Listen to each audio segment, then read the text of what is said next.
Hello everyone, আজ আমি homemade mango ক্রাশের recipe নিয়ে চলে এসেছি। এর জন্য আমি এই রিলায়েন্স ফার্ম থেকে আনা 5 কেজি কেশর আমের বক্স থেকে পাকা দেখে আমি 2টো আম নিয়ে নেব। এই ক্রাশটা আমি ম্যাঙ্গো কেক বানাবো তাতে ইউজ করব।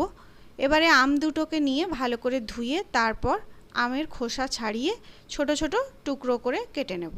এই ক্রাশটা শুধু কেকের জন্য নয়, যদি ম্যাঙ্গো আইসক্রিম বানাতে চান তাতেও ইউজ করা যেতে পারে। এবারে আমি মিক্সির জারে ওই পিসগুলো দিয়ে সামান্য একটু জল দিয়ে ব্লেন্ড করে নিয়েছি।